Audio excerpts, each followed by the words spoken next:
So I open up my dictionary at the letter R, and I start leafing through. It's not long before I come across R-E-E-B-O-K. And I think, Reebok. Oh, what's that? What's Reebok? And it's a small South African gazelle.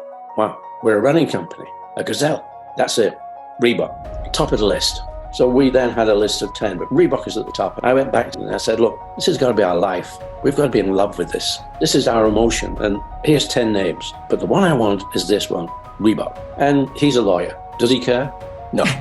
2 weeks later, he'd searched all these names out. He called me on the phone and said, Joe, he said, you've got your wish. He said, the only one that's really clear, there are a couple of things on it, but that's really clear is Reebok.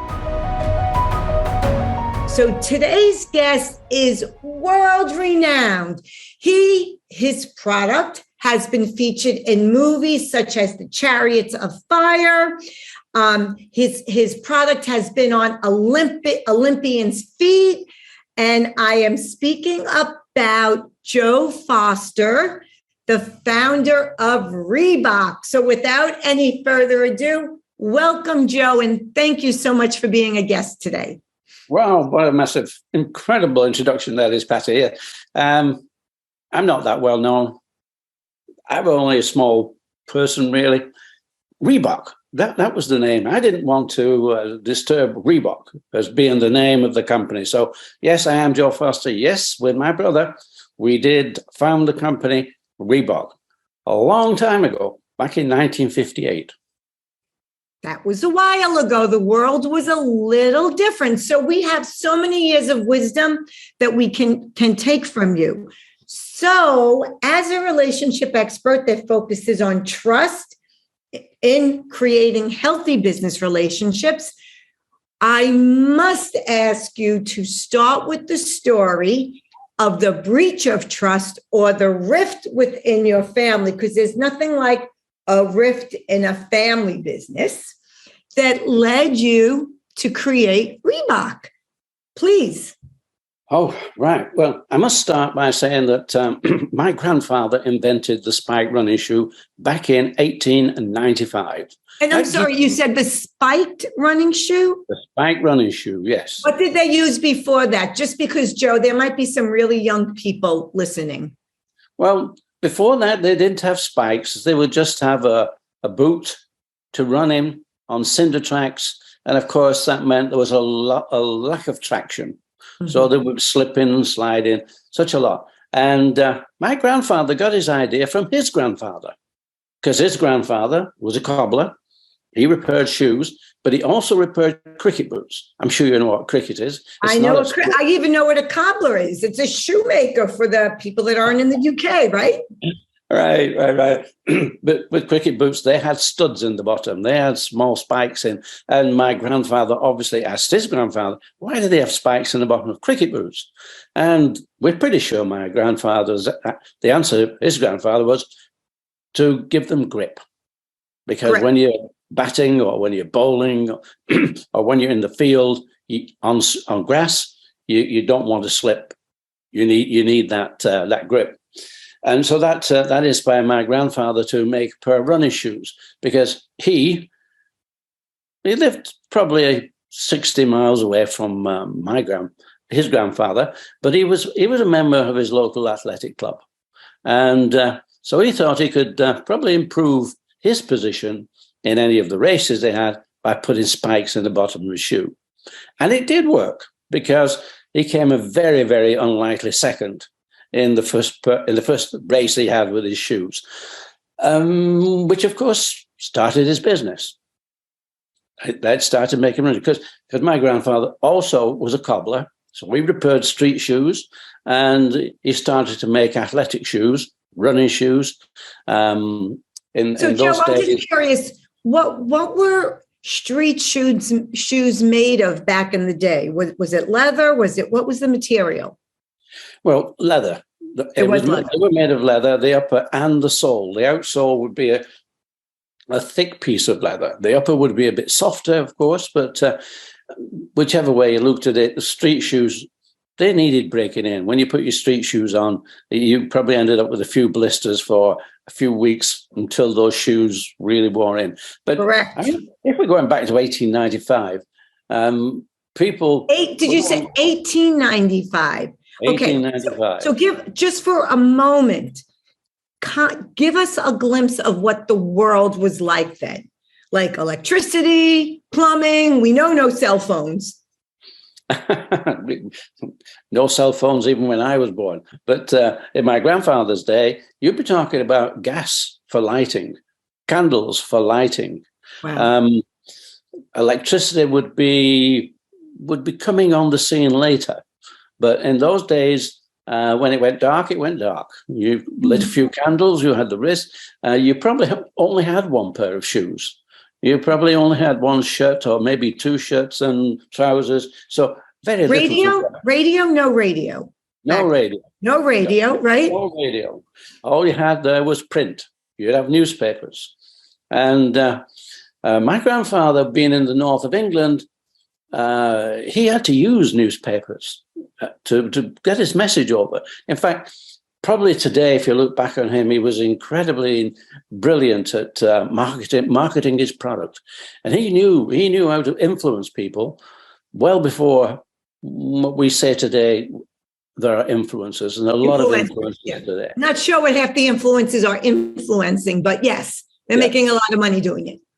Yeah, but he gave his shoes to leading runners, leading athletes, and of course that was the influence for other athletes to buy them. And was there any pushback, Joe? Did any of the athletes not want them, or they were very open to it? Well, I think in those days, anybody who gave you anything, that was a benefit. It was a real benefit to be given a pair of running shoes, which were probably in those days considered a luxury. So to be given a pair of running shoes, and you mentioned they were worn by the athletes who were actually immortalized in the film Chariots of Fire. The athletes who actually wore them were three athletes there: Eric Liddell, Harold Abrahams, and Lord Burleigh. They all won gold medals in the 1920s in the rowing. I love that movie. And they all wore your grandfather's sneakers. Did that put them on the map or no? Yes, his spike running shoes. They all won it. They all ran in his running shoes to win their gold medals back in the 1920s. So you can imagine that in those days, how do you influence people? You know, no radio, no television, none of this that we see today. So the influence to influence people really was performance. The athletes who perform well, he would give them. He would also give them to people who wrote articles in the papers, the sports papers, so that they would just sort of say all the good things about Joe Foster's running spikes. Or in those days, they were called running pumps. Running pumps, yes, in those early days. So that gives you a picture of my grandfather's building of his business. I really do. I do see the thought leadership and the being a visionary there. I do have to ask this question, even though I think I know the answer. And this was solely for men, correct? The thought of women was not there. Well, it was there. Yes. I mean, you ask a sort of to one side question there, because we normally talk about running as sort of being, okay, mainly men, but really sexless, because he did supply, and we have it on record. I think it was a woman called Nellie Holstead back in the 1920s, and she was, I think it was before 400 yards in those days, not 400 meters that we have now. She was the UK record holder for 400 yards. So yes, women were involved even in those early days. But like you say, funny enough, we don't talk much about that. It's mainly about the men and what they got up to. So yes, but that gives you some picture, because really, to get back to the question, and that was what created this. What was the problem? What was why did we leave this magnificent company that actually sold shoes all around the world, and not too far away from you, up in, I think it's it was Yale University. Up in New Haven, about 45 minutes away. Correct, because I'm hearing Stamford, Connecticut. Correct. Yeah, in fact, we had we had that was the name of one of his spikes. One of his spike running shoes was called New Haven because it was supplying Yale University. And I remember meeting one of the coaches there in the 1950s, or probably 1960s, when I met Frank Ryan and Bob Gianjack. Frank Ryan was the US mile champion in those days, and he was also then. I remember that name. Yes, I didn't place it, but until you said it, but the name was familiar. Correct. Mm-hmm. So, unfortunately, my grandfather died in 1933. So, how old was he about then? He would be 53. Okay, so a relatively young man. Relatively young by today's standards, certainly, yes. Yeah. And I wasn't born until 1935. So, but I was born on his birthday. That's the 18th of May.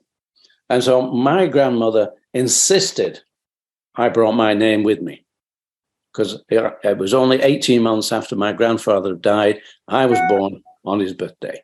Mm-hmm. So that puts me, I've arrived now. Mm-hmm. We're talking about 1935. 4 years later, we have World War II. Right. And of course, I don't remember much before World War II. I remember a lot about World War II. Do you? You do remember World War II? Oh, yes, I remember it. Well, I was between sort of 4 and 10 years old. So at any time there, you can remember certain things that happened. London was being bombed, right? Well, Manchester was being bombed, and now Manchester is about 10 miles away from where I am now. Mm-hmm. And we are slightly elevated, or we were, where we lived, slightly elevated above Manchester. So from our bedroom windows, we could see the flames, you might say, yes, mm-hmm. of Manchester being bombed. And of course, we probably remembered most, I remember, is the air raid sirens. Because mm-hmm. when there was an air raid, an imminent air raid, we would have the siren come on, which would be wailing, and everybody then had to go into shelters or whatever. At first, yes, we used to go into shelters. I think as the war went on, you just became a little bit more blasé about it and didn't bother. Mm-hmm. Because where we were away from sort of Manchester, we were not a target area. Although we did get 1 or 2 stray bombs. In fact, one nearly hit the J.W. Foster factory. It blew the window in, and it landed on very near to a chip shop. I don't know if you know a fish and chip shop. You probably know what a fish and chip shop is. Mm-hmm. It landed very near and killed a lot of people who were there in the fish and chip shop. But as far as Foster's were concerned, it blew in the window. And I do remember my father said, when he went to the factory in the morning, he didn't go in through the front door. He just walked in through the front window. Mm. And in fact, he did find a piece of shrapnel off a bomb, piece of shrapnel, which he did bring home. And we had that for many, many years, and as a sort of keepsake or whatever. But I have no idea where that piece of shrapnel is. I mean, the war certainly forged the great relationship between the States and the UK. I mean, I could talk about that forever. Winston Churchill and Roosevelt. I mean, we could go on and on, right? But back to the sneakers. Well, we're now at the point that my father and uncle, they've taken over the J.W. Foster Company. And when your grandfather dies. And grandfather died, yes. And the war is raging throughout the world, and they're carrying on as the Brits do. That's right. They're carrying on. And this was okay whilst grandmother was alive, because grandmother somehow sort of kept the peace, because my father and uncle, they were at war with each other. For whatever reason. Always or only in business? They were running a business, 50% each, or more or less. I think it wasn't really 50%. In those days, the company, it wasn't a formal company. Mm-hmm. It was just the grandfather has set up this company, but it was formalized actually in 1939 and became a limited liability company. Once the lawyers get involved, everything gets formalized. Well, yeah, that's right. But at that point, you have shares. So Okay. we have so many shares. So my uncle had 50, we'll say out of 100, and my father had 50. And that was the time when grandmother gave up owning the business, as it were. Mhm. So the business had transferred to grandmother in 1933, but in an informal way. It was only formalized in 1939, and she gave up the business. But while she was there, she kept them working. Right. I have a quick question for you, though. And this might be a naive question. When your grandmother and your grandfather and then your grandmother owned the company, was it as did it bring in as much wealth then as it did later on? Relatively, yes, because okay. we're talking about the 1920s and early 30s, and they had a car. Okay, and it was a depression. Yeah, that was a big deal. Yeah, that was a big deal in those days. Absolutely. Right. Okay. And all the way through World War II, my grandmother did own a car. Okay. However, two things were a bit difficult because one, you couldn't get petrol or gas, you couldn't get that. And two, it was a French car. It was a Renault. We used to call it a Renault because that's how it was spelled. But now we know how to pronounce it in French. It was a Renault. and unfortunately, the Renault developed a fault. And of course, being a French car, we could not get a part for it because France was in occupation. But right. Just to show, so they were doing very nicely. Good company. Okay, so people know there's money involved, right? Okay. But of course, my father and uncle did not get on together. And after grandmother died, and she died, I think she died just as both Jeff and myself left the company because we had to do national service. Just after the war. You called the draft. We used to call it the draft, right? It's the draft, that's right. Conscription, whatever. We had to do two years each. Mm-hmm. And, up till then, from 10 years old when the war stopped up to being 18 when I had to go in, I did 1 year in the factory. But, we were young. We're enjoying life. Shoes are not important. Girls are more important. Playing sport is important.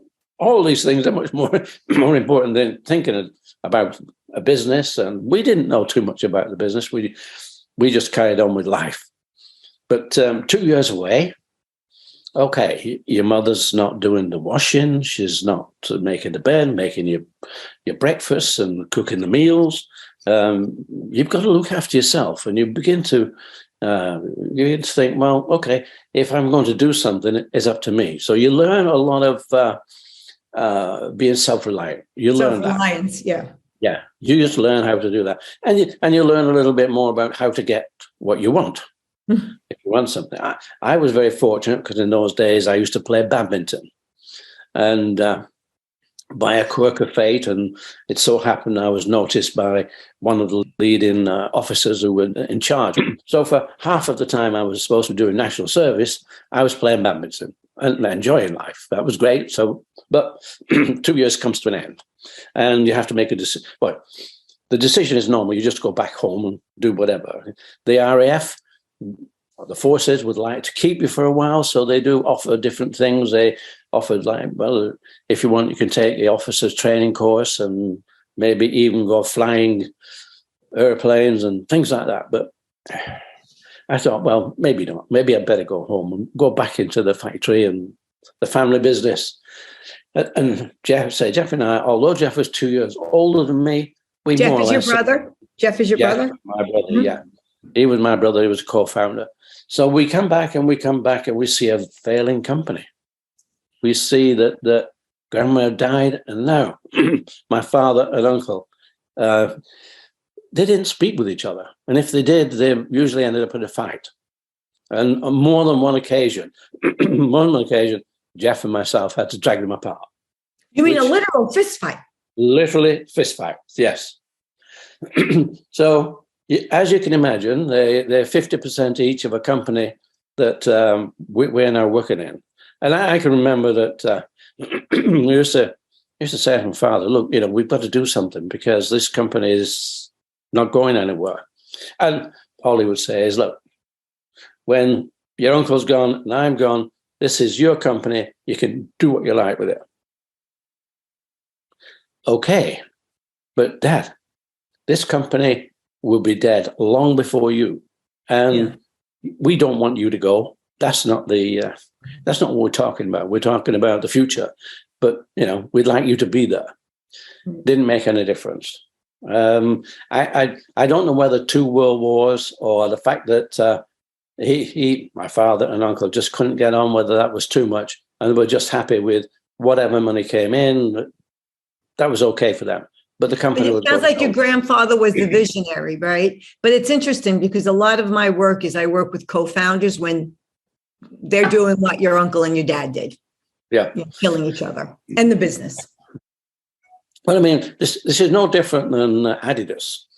Adi Dassler and Rudy Dassler, they were the same. They just couldn't get on. They just fought. But they had a little bit more intelligence, and Rudy left the Dassler company and set up Puma. So he set up Puma, and Adi Dassler kept on with the company Adidas. And Adidas and Puma, just for people that aren't picking up the accent. Puma, yeah.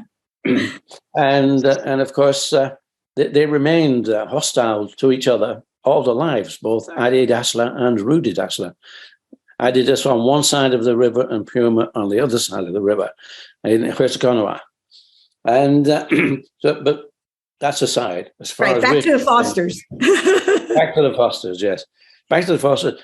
So you and your brother come back with, it's such clarity when you've been away, right? And you see that they're killing each other and they're destroying the business in the process. And it sounds like you feel there is somewhat of a sense of urgency, and your father's like, when we're dead, you can have it. But you feel like there'll be nothing left to be had. There'll be nothing left at all. No, it would die. Certainly it would die. We could see it dying. And so Jeff and myself, we tried to persuade my father to come and set up a separate company. But no, he didn't want to know. Just didn't want to know. And well, we got together. What little money we had, we set up a very small factory. And in 1958, I think it was November 1958, we left the family company and we set up our small company in the next town, Bury, and we called it Mercury Sports Footwear. Okay, just one quick question before you tell us about Mercury, because I do want to hear about that. How did your father take the news that his 2 sons were leaving the company and setting up another one? Was he freaking out? Was he didn't care? Because I would imagine you were the heir apparent to the company, no? Oh, that's right. Yes. Jeff and myself would have inherited the company. How did he take? He didn't take it very well. Although Jeff was older than me, I was sort of looked on as the rebel, the one who would say more than he should say and do this thing. And it was up to me that I went into the office and I just said, Dad, Jeff and myself were leaving. And he ignored me. He ignored me. And I said, did you hear me? We're leaving. This was a Friday, sort of the end of the day, Friday, end of the week, and we were just leaving that day. And he did turn to face me, and he picked up a letter opener and he's coming towards me with a letter opener. And I'm wondering what he's going to do with this letter opener. But all he did is held his hand out and gave it to me and said, stab me now. And I'm thinking, well. What drama. Oh, Lord. And of course, it's hard to say exactly what. More or less what I said is that, this is stupid. And I put the letter opener down, turned around and just walked out. So that was how we left the company. I mean, he was basically saying you're killing him, right? Well, yeah, kill me now. Did it give you pause to leave? Oh, you had made your mind up. You and Jeff made your mind up. Well, I mean, if you consider that since we came back from national service, for a period of 2.5 years, we had been saying, we've got to change. You've got to come with us. We've got to go. We've got to do something. He knew that you must have known that we were going to leave, and something would happen. The fact that, or he just didn't take that in. Maybe he just thought that was us just being dramatic, or me being dramatic, whatever it is. But we did. He didn't take it well, and in fact, the foster company closed down. My uncle died within 12 months of us leaving, which meant that my father had all the business, which he didn't really close it down. What happened is the local authority decided they wanted that area to build what is now Bolton University. Mm-hmm. And so they purchased the property. It was compulsory purchase on the property. Is it like in the States, like we call it eminent domain? The government can come in and buy anything, no matter who's there? Yeah, yes, compulsory purchase, we call it in the UK. So they took over the property and gave him what they thought was value for it. And so from that point, the J.W. Foster business really stopped. My father just opened a small sports shop, and for the rest of his life, he just ran this small sports shop. And eventually, we actually bought over the Foster company. And it became part of what eventually was Reebok. But of course, we'd set up with Mercury Sports Footwear. Right. And that's when our challenges started. Just one more question. Were you and your brother able to keep a personal relationship with your father, or were you cut off when you left the business? Well, funnily enough, I was married and I had left home, but my brother Jeff, although older than me, he still lived at home. Mm-hmm. And like I say, I think I was accused of being the one that rebelled up, and I'm accused of taking my brother away as well. I persuaded Jeff, we've got to leave. So fortunately for Jeff, he didn't really get blamed for this. So he was still living at home, but I was the one who'd done this, and of course was an outcast by that time. And it took about 2 years for my father to come round, and we did get together again. And I'm not saying forgiven was the word, but acceptance was more the word. It accepted the fact. And by that time, by the time we got together, we really had the Reebok company had started to grow. Mm-hmm. But of course, we had started off as Mercury, and our first challenge came our accountant, because we were doing nicely. Our accountant said, "Joe, you better register your name." And we were a bit sort of naive, young, didn't understand why we needed to register our name. But he did the name Mercury Footwear. Mercury, yes, you needed to register Mercury. And of course, we said, why do I need to do that? And he told us, well, if other people like you, they think that the Mercury shoes are looking pretty good, and they start making Mercury, you're going to have a problem as to who owns the name. So we tried. Well, I said, okay, how do I do that? And he said, well, you go and see a patent agent. And he gave me a name of somebody in Manchester, which was local to us. He said, they will do the registering of the name. However, is that would be a trademark attorney? You'd probably call it trademark attorney. Yeah, we'd call them patent agent. They did the same thing. But, yeah. Right. And so I went along to see him and told him what we wanted. He said, okay, we'll do that. Took him about 7 days or so, because he searched the register and came up with the fact that it was already registered. Mercury was pre-registered by British Shoe Corporation. Now, British Shoe Corporation were massive. They were a big corporation. And he'd already sort of checked things out with them. And he said to me, well, they've got it registered, but they're not using it. Oh. He said, so you can buy it off them for £1,000. Well, We just set up a whole company for £250, machinery, everything, the whole thing for 250.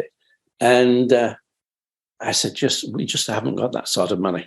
We just have not got £1,000. And the bank, we're too young. The bank will not lend that sort of money without collateral, and we don't have collateral. So, well, he said, if you can't buy it, he said, you could take them to court. Because they're not using it, you could take them to court and you could claim it. Okay. How much would that cost us? And he said, about £1,000. Catch 22. Which way do you go? So, okay. And he said, if you can't do that, you just got to find me another name. Which was a bit sort of destroying. We were 18 months down the road. Yeah, how many years? 8? And Mercury, was that was, how did you come up with that name? That was a god, right? Yes. A running god or something? Mercury is the winged messenger. There you go. Okay. The winged messenger, he has the wings on his heels. On the heels, right. He holds a torch. So it was very relevant. Yeah, we're a running company. Sounds pretty good, that. Mercury. Very why cute. not? And Mercury, the winged messenger, was our logo. So, yeah, we were happy with that. And so, I mean, I went back to the office and we're sitting down, pretty well destroyed. But the paint agent said, don't bring me one name. Bring me 10. Again, 10 names. And I'm saying to him, how do we do that? Anyway, we sit down and we're around the table. And I'm thinking, Cougar. We come up with Cougar. Cougar Sports. That sounds pretty good. Why not Cougar?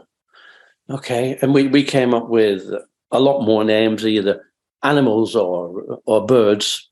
And we had all this list. And I'm going to take you back now to 1943. We're now sitting in 1960, but let me take you back to 1943. 1943, I was 8 years old. And this was right in the middle of World War II. Yep. And a bit like COVID, people couldn't go anywhere. Mm-hmm. But the holidays at the seaside, no, they were out. You couldn't get petrol. So it was, and they had these stay-at-home athletics meetings. And my father, he'd entered me into an 80 yards race, an 80 yard sprint. And it was a handicap race. So I had a bit of a lead on this, but only being 8, I think under 10 or whatever it was. But I also had the biggest advantage I was wearing Foster's spike running shoes. And if you can imagine, during the war, who else would be wearing spike running shoes? Right. Nobody. So that was my secret weapon, and I won the race. I won the race, and I went up for my prize. My prize. Yes, what was my prize? My prize was a dictionary. And I'm somewhat protesting and saying, where's the football? What can I do with the dictionary? Where's the football? And also the fact is, it was American dictionary. So the spellings in there would be more useless for you at the time. Yeah. And the spelling, I think in America don't use the letter U. Color is COLOR. In the UK, color is COLOUR. And same with labor and a lot of so a lot of the spellings are different. And okay. At the time, I probably used it as a football. I probably was so disgusted at the fact that I'm given the dictionary. But now we come back to 1960, and here's my dictionary sat by my side. And I like the letter R. For whatever reason, R seemed a strong letter to me. So I pick up my strong letter. That's interesting. I'd never heard anybody think of a letter as strong. Well, there you go. It's the first. Yeah. There you go. Yeah. I felt it was the letter. So I opened up my dictionary at the letter R. And I start going through. And it's not long before I come across REEBOK. And I think Reebok. Oh, what's that? What's Reebok? And it's a small South African gazelle. Wow. We're a running company. A gazelle. That's it. Reebok, top of the list. So we then had a list of 10, but Reebok is at the top. And I went back to the patent agent and I said, look, this has got to be our life. We've got to be in love with this. Mm-hmm. This is our emotion. And here's 10 names, but the one I want is this one, Reebok. It's got to be Reebok. And he's a lawyer. Does he care? No.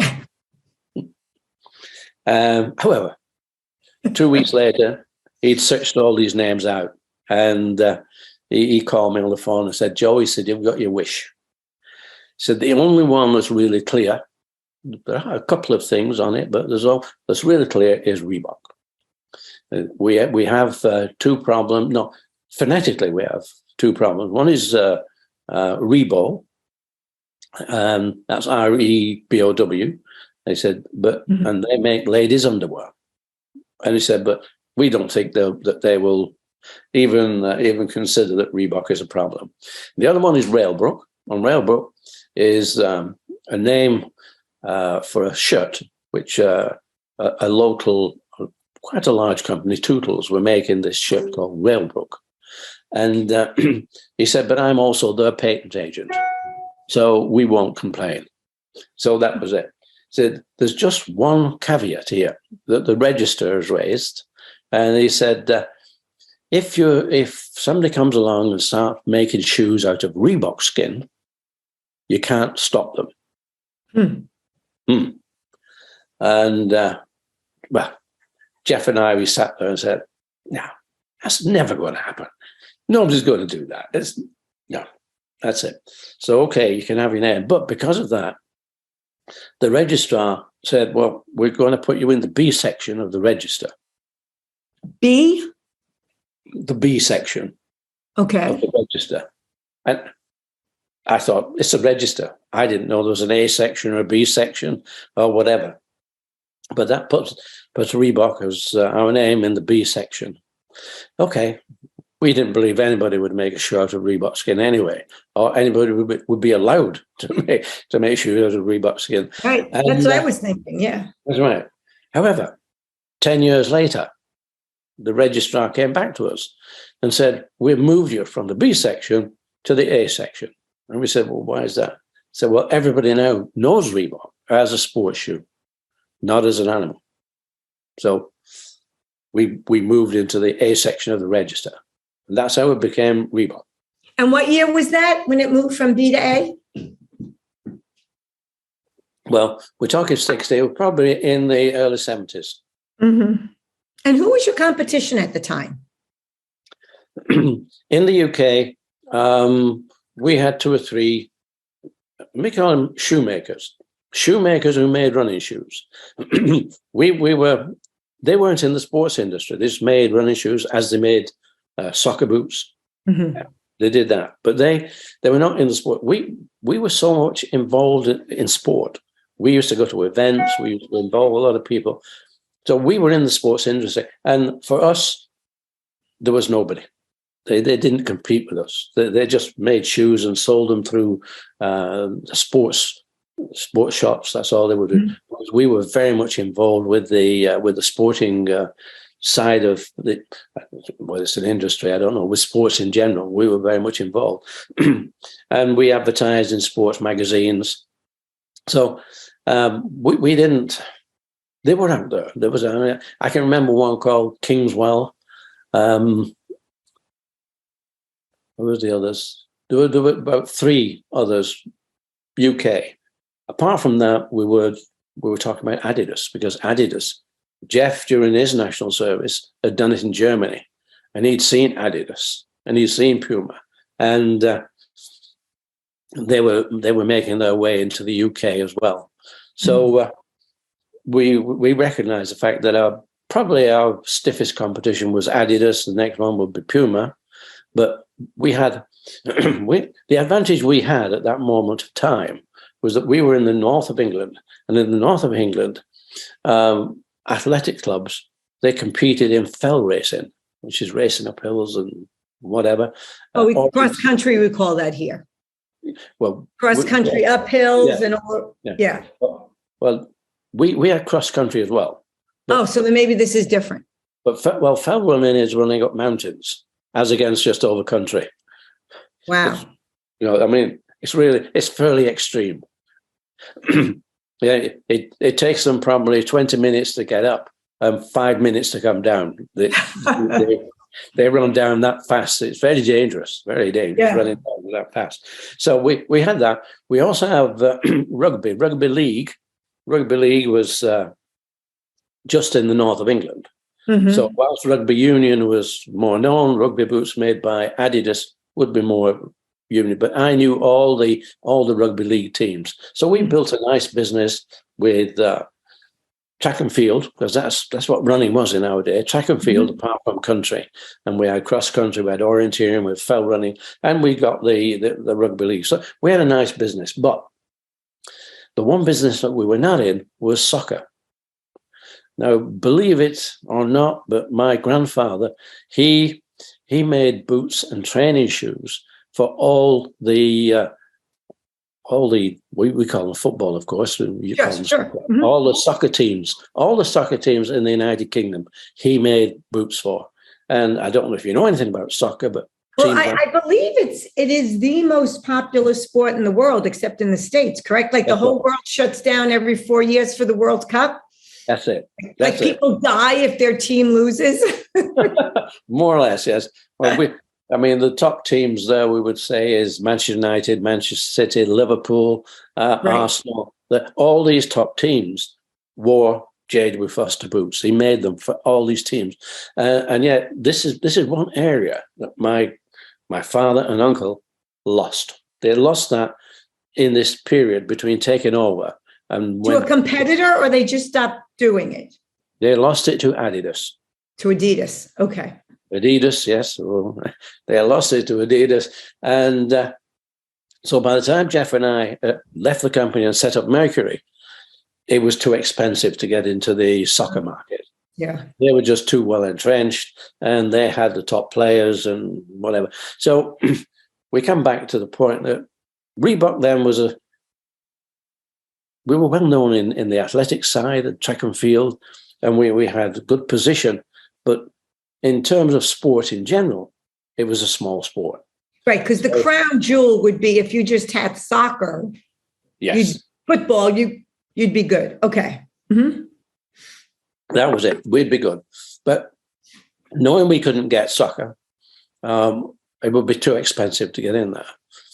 So my eyes then went to America, USA. Because from Frank Ryan, and I met Frank Ryan, but he was getting a bit older. Whilst he'd imported Fosters, he now sort of lost his interest in that sort of business. So he wouldn't be taking Reebok. But I did know that. Was he out of Oregon? Frank Ryan, I'm trying to remember where he ran. I don't know his origins, but of course he was at Yale University, so he was at New Haven. New Haven, yeah. Okay. Yeah. And so you come across the pond to the capitalism galore. Right. Well, I knew that every university, every college had coach, and you could go to a university on a sports scholarship. That I knew, and I knew it was very big. And having met up with Frank Ryan, that this was a big market, massive market. And for me to expand the company, I thought the best way is let's have a look if we can go to America. Of course, I had my brother as a 50-50 partner, and we had wives, and it was, you can't do that. It's too expensive. How do you go across to the America? That's the NSGA show, the National Sporting Goods of America in Chicago. They had the show every year in February. And what's the year? What's the year? Well, the year now we're talking about 1966, 67. Okay, so before Title IX for women. Okay. And however, I got that resistance. No, we can't do that. We've got to think of something else. But there was a magazine that I read called Eurosport. And the British government were advertising in this magazine. And they wanted us to export. And they said, in this advert, it said, we'll pay for your airfare. We'll also pay for the stand at the NSGA show, and we'll pay for half of your expenses whilst you're there. Score. Wow. No resistance. It was cheaper for me to be there than back at home. Wow. So no resistance. Yeah, you can go. No problem. So this is 1968. And my first trip to America was in 1968. Okay. I went with a friend. I had a friend who has a lot of outdoor stores. And one of the things we're doing is we're making him a climbing boot, a rock climbing boot. So I'm making a rock climbing boot for Brigham. It's Ellis Brigham is the company. And I was good friends with him at the time. So I said, look, I'm going over to America with this. Do you want to come? So, yeah. Bob says, yes, I'll come along. Fine. Because the boot that we were making for him, he was thinking of doing wholesale on that one and selling it around and maybe doing some export. So I don't know why we did this, but we got this a budget ticket to go to America, which you had to stay for 14 days though, because if you went city to city and you stayed 14 days, you got a very good price. And I still don't know why we did that, since the government were paying. Why? Now you went to it's Chicago. It was, you said, yes. Yeah, but first of all, we went into New York. We came into New York, and as we said earlier, the center, according to me, the center of the universe. The center of the universe, yes. And Bob went to have a look at outdoor stores, and I went to have a look at sports stores and see what they were selling, who was big there, and whatever.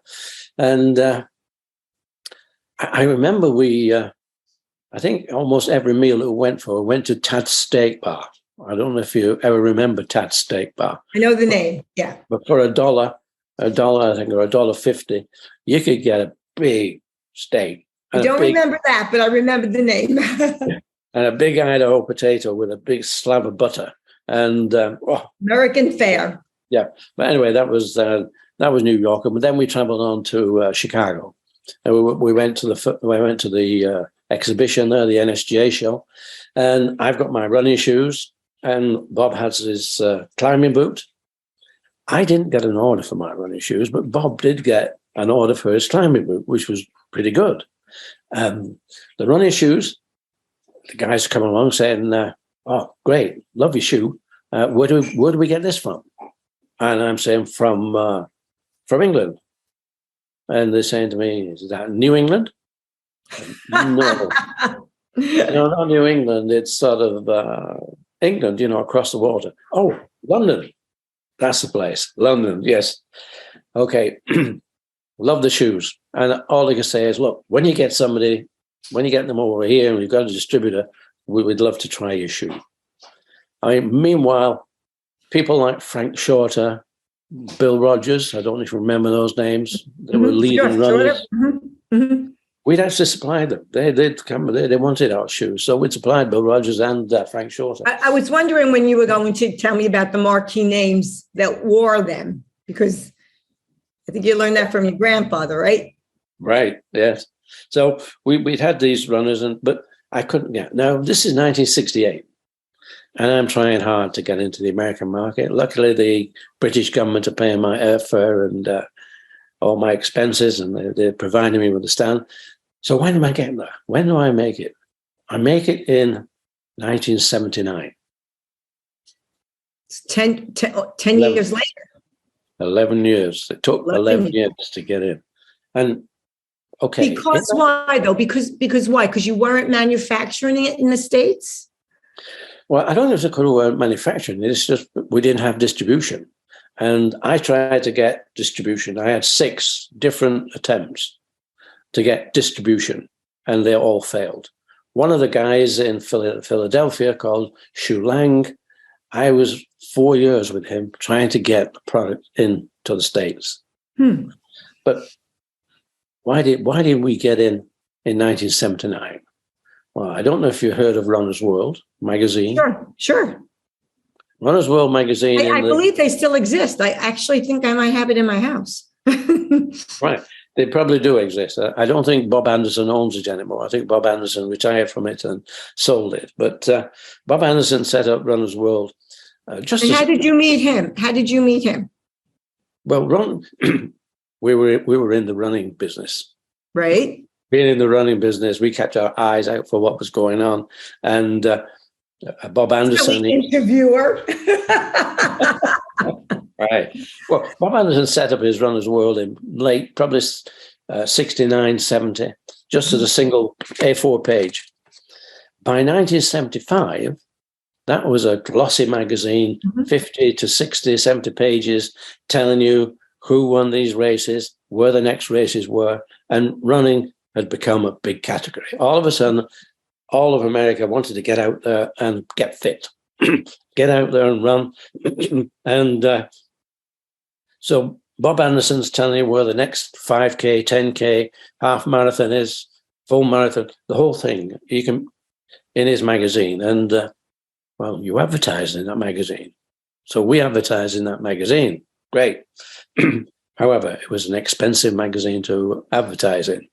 But we advertised, and the market grew. Nike came along, and Nike grew with Runner's World. Nike grew as well, and sort of we were over in England again. How do we get into that market?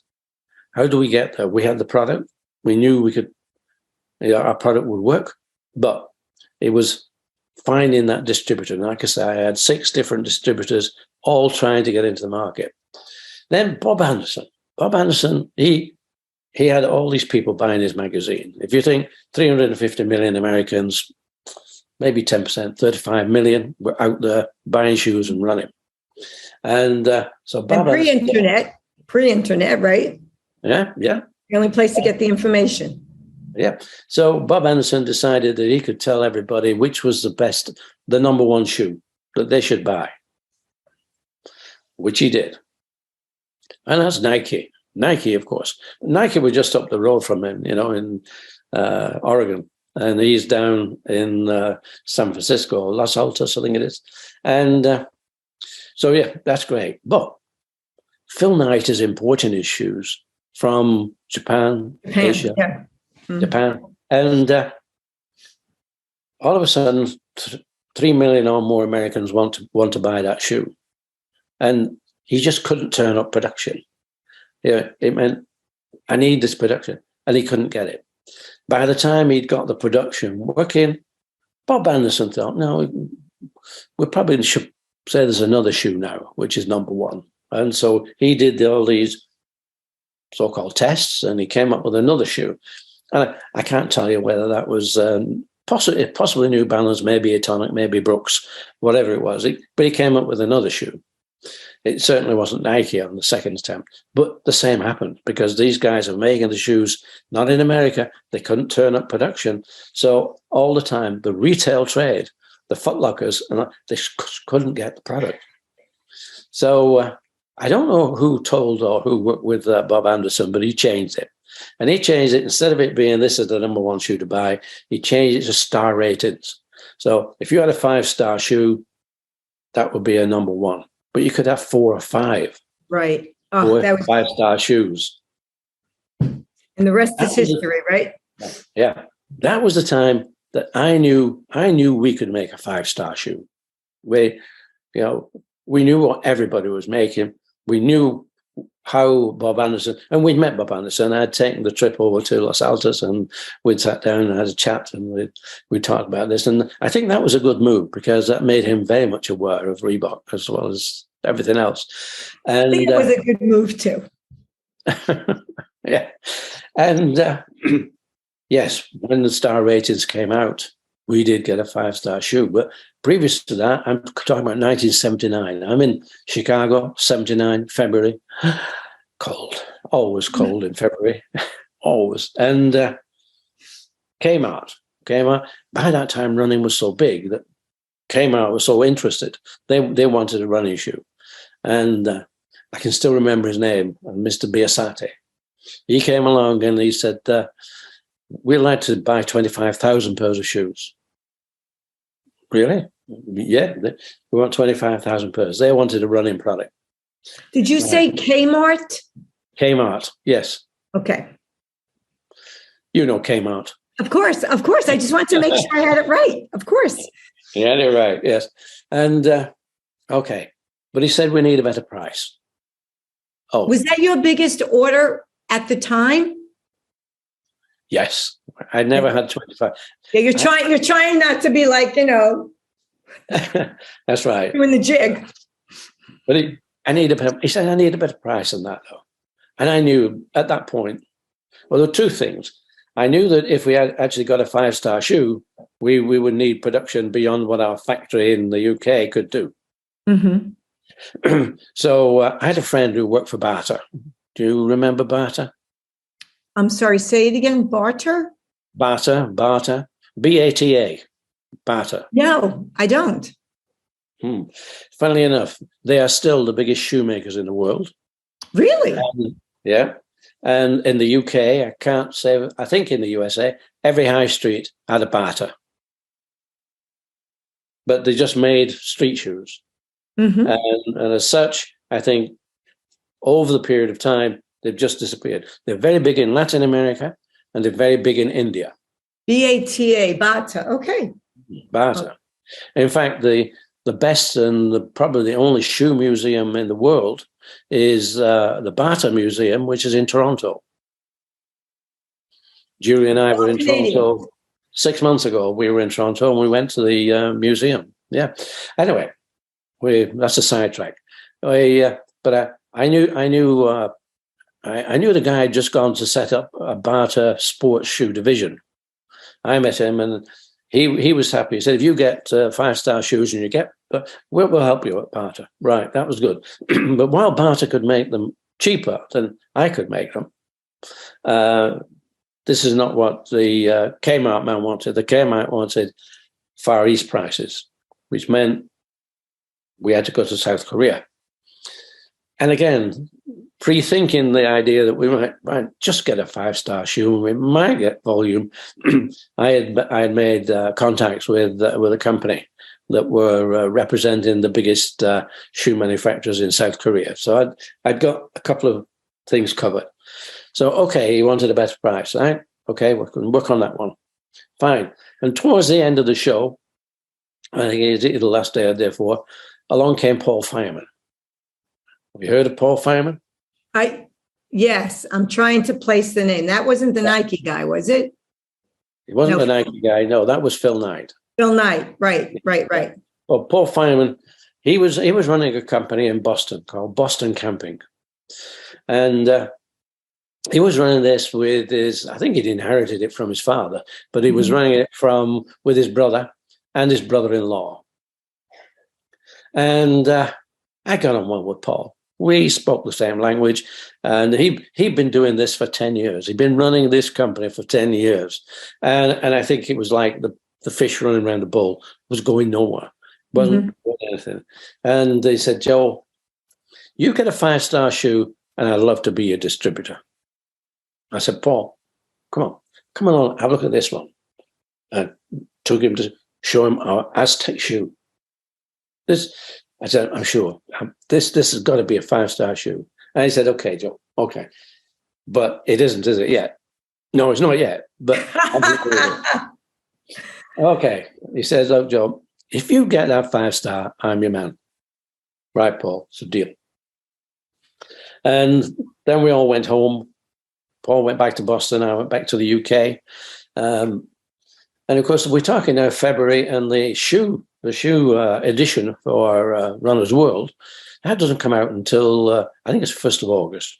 Well, it actually comes out towards the end of July. It's the August edition, is the shoe edition. So that's quite a time between then. So I take a trip back to America to go see Kmart. And I went into reception at Kmart and said, can I see Mr. Biasata? Because he saw me at the NSGA show, and he wants to order some shoes. All right. So the girl took me through to a room, a big room. There must have been 100 desks in the room. And she pointed out Mr. Biasata. And I thought, okay. And And I went and we sat and we had a conversation and it was great, good. And I'm thinking, all these people are buyers for Kmart. 25,000 pairs, a lot of shoes. But it might be my first and last order because I'm sure they judge how good the product is by the square footage they gave me and how much that square footage will actually bring them money. Right. So, okay. So I left on good terms, no problem. And I took the next flight to Boston and went to see Paul Feynman. And it's nice operation there. He had a salesman. He got everything. This will be great. He had a corner office. Yeah, nice. This will be a bolt-on. Really, we could bolt this onto his outdoor business. Okay, outdoor, they're different stores than sports stores, but they're basically in the same area. Mm-hmm. And fine. Okay, so I go back, but on during the last week of July, I pick up the phone to him and said, Paul, get down to the local kiosk, please, and just have a look if Runner's World Shoe Edition is out, because nobody tells you when you've got 5 stars. You've got to get the magazine, and the magazine didn't appear in the UK until at least a week after it appeared in America. So I'm sitting there for an hour. And yes, an hour later, phone rings. Secretary, it's Paul Feynman for you. Right. Paul, it's Joe. He said, Aztec, 5 stars. Wow. That was it. We just struck gold. That was it. And he said, just a minute. I said, not only did Aztec get 5 stars, but Midas, which is your racing shoe, got 5 stars. And Inca, which is your spike track shoe, that got 5 stars. We got 3 5-star shoes. And that was the difference from us trying to push into America, because once the 5-star shoes were, our shoes were wanted. There was demand. Changed everything. And so Paul had 3 5-star shoes to go with, although he really only went with the one, which was the volume one, which was Aztec, the road training shoe. Well, that was the one that you teed up to him too, though, right? Oh, yeah. But yeah, so that's why he probably went with it. Yeah, that's it. It did. We did get it. Yeah, that was the one. In fact, the 3 shoes, it was the gold range. The gold range was Aztec, Inca, and Midas. That was our gold range. And we'd actually tried that out a year before, at the Edmonton in Canada, Edmonton Commonwealth Games. We got a shed load of gold medals and good results from that. So we were pretty confident we had a good shoe, and that's how we got it. So that's where we arrived in America in 1979 as Reebok. But that didn't make our money. That didn't make Reebok big. That happened with aerobics. The craze in the 80s, correct? The craze in the 80s, yes. Let's see, so was it a specific instructor? Was it Jane Fonda? I'm trying to think of, but tell us. Jane Fonda creeps in there. Because I was doing the aerobics then. You were into aerobics then? Well, it was, we had a technical rep selling our running shoes in California, in Los Angeles. Mm-hmm. That was the heart for us. So center of the world for me at that time, Los Angeles. And his name, Angel Martinez, you would say. Angel Martinez. He was a tech rep. And his wife, Frankie was going to these classes and coming back with her friends, and they were following. Oh, great stuff. And I said, what are you doing? What are you doing? And she said, we're doing aerobics. Oh, what's aerobics? Well, we're exercising to music, and it's fantastic, absolutely fantastic. And I said, can I come and sort of have a look at your next class that you go to? Why not? He did. So Arnold's at the class, and he sees. I'm sure he was the only guy in the room at the time. Probably, yes. Yeah, good place to be. The instructor, she's wearing a pair of sneakers. We think they were New Balance sneakers, all white. And half the class are wearing the same sneaker. The other half, they're just barefoot. And I think this was Arnold's light bulb moment. Arnold was a clever guy. He did a lot of good things. But this was light bulb moment. And he thought, why don't we make a shoe specifically for aerobics, but really specifically for women, on a woman's last, woman's sizes, and make it out of glove leather? What an idea. He was on the next plane to Boston. Must go and see Paul Feynman. He's our distributor. So he went to Paul, and he's so full of this and explaining everything to Paul. And Paul says, I know, slow down. Slow down. We're a running company. Why do we want to make dancing shoes for girls? Well, Paul, it's going to be big. Keep your eye on it. But, just keep your eye on it. This didn't satisfy Arnold at all. Arnold went round to the back door. We were only quite small still. Went round to the back door and he met up with Steve Liggett. Steve Liggett was in charge of production at that point. He made a better job with Steve Liggett than he did with Paul, because Steve got him 200 pairs samples of shoe made to his spec, glove leather. Great. Took them back down to Los Angeles, gave them to the instructors and some of the real lead-in girls down there who were doing aerobics. And they loved it. If you get a woman to like her product, to like your product, women talk. They tell all the other women, where'd you get that? I want to get it. We are the best networkers on the planet. Absolutely. But we had a problem. The problem is it's made of glove leather. Now, glove leather is 0.7 of a millimeter thick. 0.7. And then you've got to take the surface off so you can allow the adhesive, when you're sticking the sole on, the adhesive has to go. So you're probably half of a millimeter. And of course, it won't stand jumping up and down and bouncing. It started to rip away. But, had that been in any other part of the world, I think Reebok would have died at that moment. Mm-hmm. However, the women loved it. It was fabulous. They didn't care. We'll go and buy another pair. Gotta love us girls. Yeah, absolutely. We'll go and buy another, and they went out and buy another pair. Okay, we had to answer the problem. We did it in numerous ways, but eventually we ended up with more like garment leather than glove leather. So it was still soft, still nice, wonderful.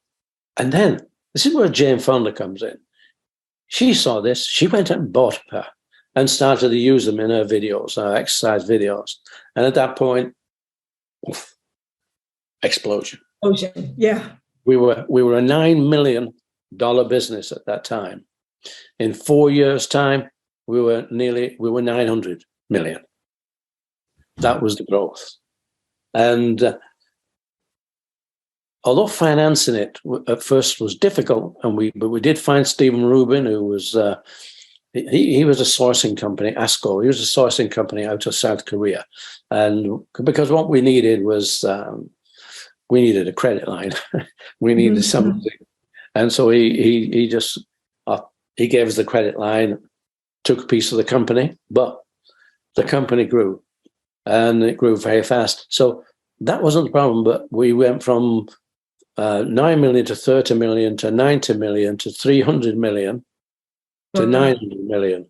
And it's how you get from 300 million to 900 million with a product. And it was getting the product that was the problem. Because as Phil Knight had found out in trying to get his product when the demand was there to turn up, to get the manufacturing to do it was difficult. But it so happened that Nike by this time were a big company, but they ran into a wall. All of a sudden, and companies do this, all of a sudden the demand dropped. And just as we wanted to get from 300 to 900, we needed production. Nike pulled out of about 3 factories in South Korea, and we just moved straight in. So that's luck. And luck just... The harder you work, the luckier you get, right? Of course, yes. But somebody else needs to be unlucky. So Nike came out, and and Reebok went in. And of course, we continue to grow. So we're nearly $1 billion. We grew up to 4 billion. And when we got to 4 billion, that's when I retired. No, retired. I'm going to use Serena Williams for this one. She's not retired from tennis. We've just stepped back. She's evolving. And your brother? Well, my brother, we just got news of the 5-star Aztec. We were just there. And unfortunately, my brother, he got cancer and died.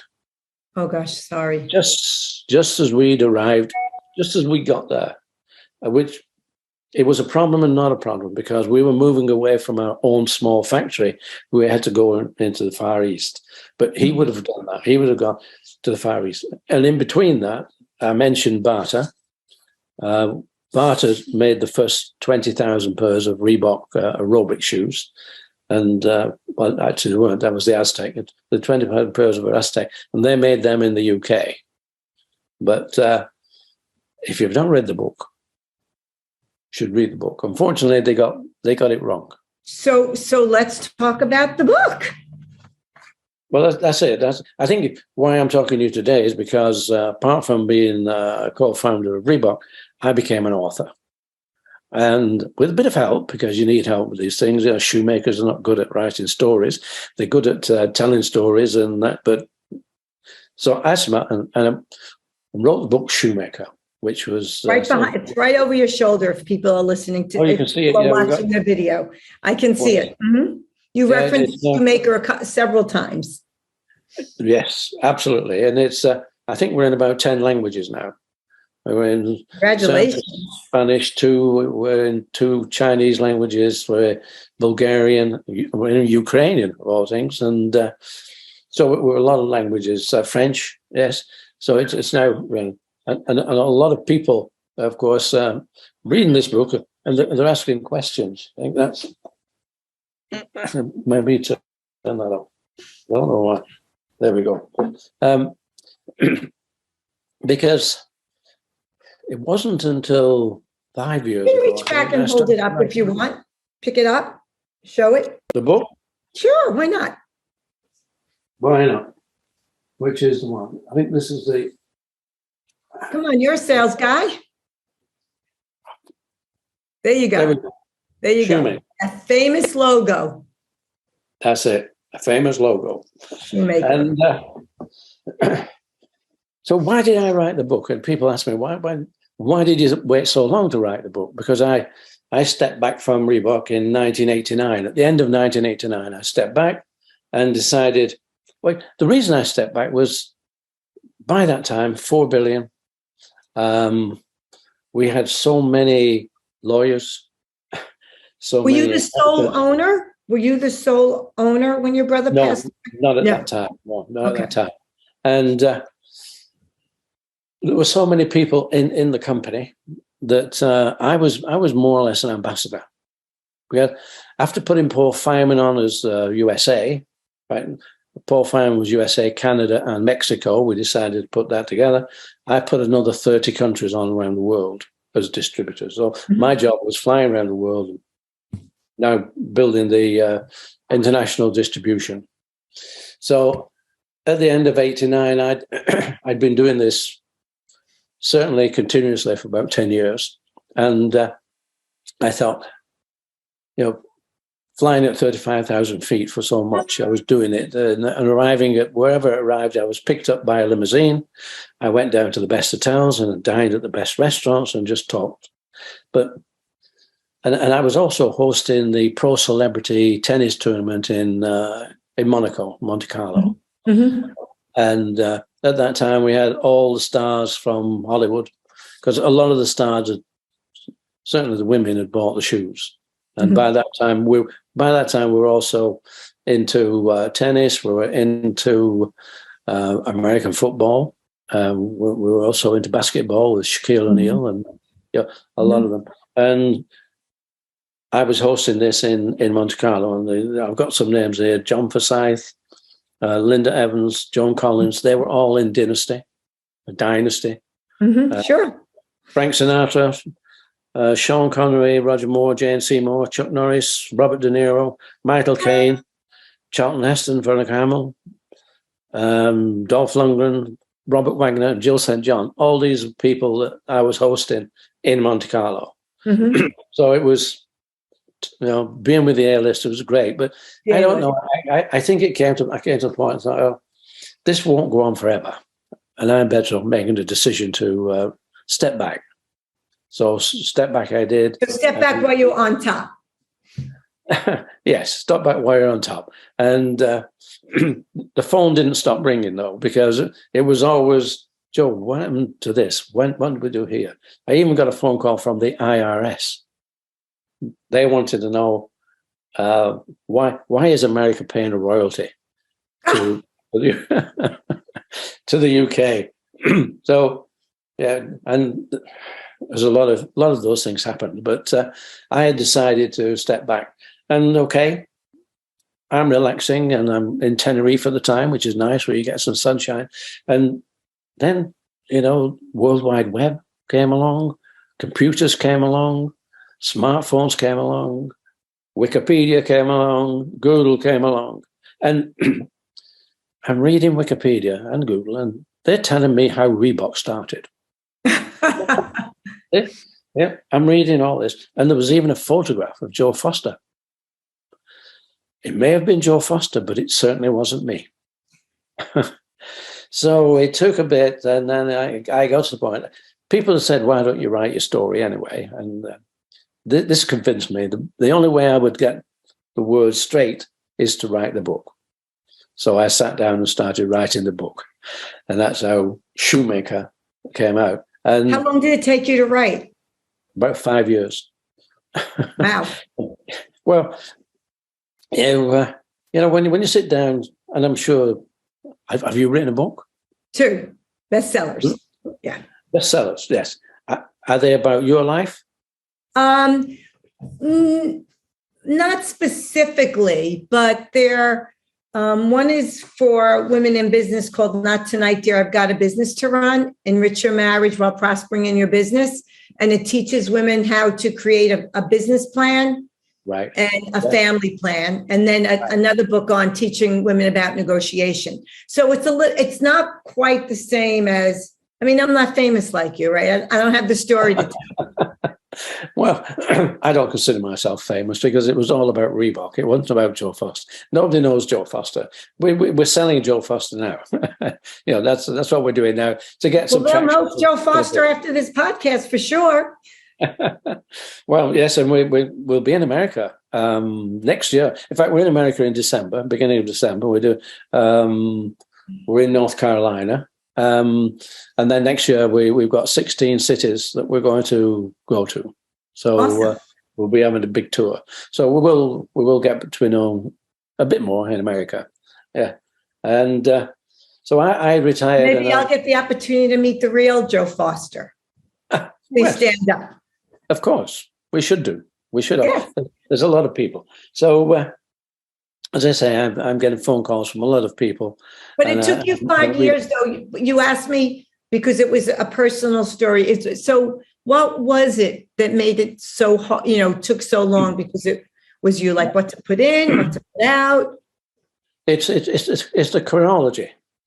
Oh, okay. To get the chronology right. And when you do this, you sort of ask a few questions, you read up some things, and you actually find out more and you remember more. So it's you do a draft and then you think, oh, but I was doing something. I was doing this as well.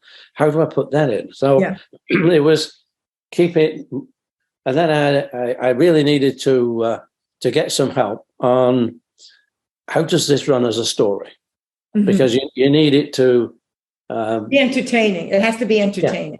Yeah. To get some color. I wrote it, then I got help to color it in. Mm-hmm. And I don't think you sort of put enough emotion in it to begin with. The emotion, you tend to sort of, well, yeah, we did this. We did that. No, we did this. We did that. And wow.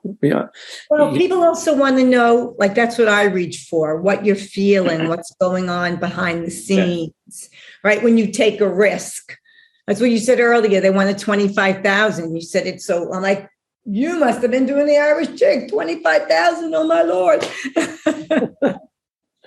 Yes, it's so those sort of moments are incredible, and and it's having fun as well. You've got to enjoy it, otherwise it doesn't make sense.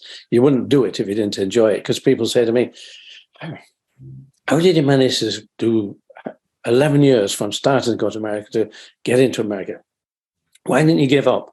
Why didn't you say, I don't know, this isn't working?" And I think the answer to that is you're having fun. It's enjoyment, even though you know you're going to do it. It's like the race isn't over until you've won, and there can be many parts along the way you're not winning, you're not in front, but it's not over until you've won. Grit and resilience. Yeah. I think you've got to have that attitude to do it. And I look today, because people are saying, well, today, is there any difference from what you were doing? I said, it's totally different. Now, I mean, only yesterday we were with some people, and all they do is they will arrange marketing, money, everything. They'll even support you to get it, all these things. I only had the bank, and the bank wouldn't lend money unless you had collateral, unless you were able to do something. Okay, they'll take small risks. Now you don't look at banks. Right. Now there's everybody else that will fund you and outsource. And I look now at the retail. When I was younger and starting to sell, I used to go to small sports shops all through the UK. Small sports shops which were run by ex-soccer players, ex-athletes, whatever. Now they don't exist. Now they're big, almost conglomerates. The retailer. In fact, I mentioned Stephen Rubin, who is they own his company, which is what's the name of his company? But they own JD Sports, and JD Sports own a lot of retailers in America. And I think it's Finish Line or something like that. They're big, and they're a £7 billion company. So in sterling, they're 7 billion. So they're very big, and that's just retail. The retailers I used to see would be lucky if they turned over £100,000 in a year. So it's now grown. Plus, and this again is luck, because now you look around and you look at people, and they're all wearing something which is sports driven. Yes. I'll tell you a very funny, very, very funny story. So when I grew up, and you're a little bit more mature than I am, I was the first girl on we used to call it a block in Brooklyn, to wear sneakers. And it was scandalous. It was scandalous. And it was the black high top Converse, because they didn't have girl sneakers. Right. And I wanted to play basketball, and there was nothing else to wear. But it was a scandal. It was hard. It was like I remember when women went from wearing skirts to pants, right? We don't think of it at that time. But you're right. I mean, a sportswear has become casual wear. Yes. And I have sneakers on right now. And I remember there was a time pre-COVID, I never would have worn sneakers to work, even if I'm working in my closet. It doesn't matter. It's the whole mindset shift. That's right. So there's been a big shift, because right now we're all fashion brands. Nike, Adidas, Reebok, you name them, New Balance. They're all fashion brands now. And at one time, Nike wouldn't have the word fashion ever spoken in its campus. You don't talk about fashion, we're performance. But now we're all fashion. That's the way the volume is. But you look at Nike, and they're over 20 billion now. And I think Adidas are around 15, 16 billion. Wow. Let me try to wrap this up. You've been so generous with your time. A couple of questions. What do you miss the most about the business? What do I list the most about the business? What do you miss the most? What do I miss? I don't think I miss anything, because people say, well, you're not with Reebok. No, but I'm the founder. And as a founder, you can't change a founder. It's in your DNA. Yeah. Well, yeah, but you can't invent a new founder. A founder's a founder. And it's only ever happens when you found it, you found it. So what would I miss? I think I'm enjoying Reebok as much now as ever, because now with ABG, now they've bought it and taken it away from the big shadow of Adidas. And we're now out in the open again. I think there's a tremendous excitement to it. When ABG bought it, we were about $1.5 billion in revenue, and they paid $2.5 billion for it. I think, and they're looking for $5 billion by the end of next year. Mm-hmm. And they will get that because of exposure. All of a sudden, Reebok is going to be seen globally as it's not been seen for a long, long time, if ever. So I think there's tremendous time and tremendous opportunities. So I'm very excited. What do I... And now we've brought out Shoemaker, which is really sort of telling the story. It's getting more and more exciting now because people want to know about... They're going to want to know about the real Joe Foster. Yes. They want to know, why did you do that? How did how did this happen? And I'm learning more. I'm learning more about, wow, yes, we did that. There are so many things that you forget that over time, and certainly since writing the book, these things come back. Oh yeah, I remember being with so and so and doing this. I remember being in LA, and I remember going to Ginger Rogers' house, and and going up into a dance studio, and thinking, wow, this is incredible. Here I am now in Ginger Rogers' house. Those sorts of things come back, and you remember. I remember it sounds like you're still living it, which is awesome. What is the one major, most important takeaway you want people to get from the book and from your career? I want them to understand that in order to do what we did, we had to enjoy it. We had to have fun. And I think them to, for anybody in a business as an entrepreneur, you've got to be optimistic, but you've got to have fun, and you've got to accept luck. If you get your luck, you've got to accept it. I've talked to a few people. Accept luck? I think. Well, you do make your own luck, yes. But I was talking to, I think his name was Pink.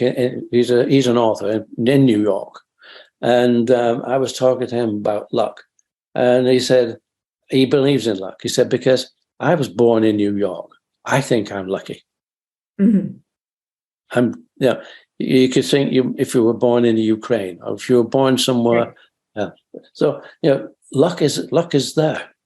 And you said that people have to accept it when it comes their way. You think people don't accept luck when it comes their way? I think a lot of people miss opportunities. They opportunities come and just drift away. And this is the risk taking. You're not gambling. You're taking a risk on the fact that this will happen. Yeah, a calculated risk. Yes, and it's lucky in some ways it does happen. So whilst I agree with everybody that yes, being prepared for when the opportunity arises is one way of saying it. Making your own luck is another way.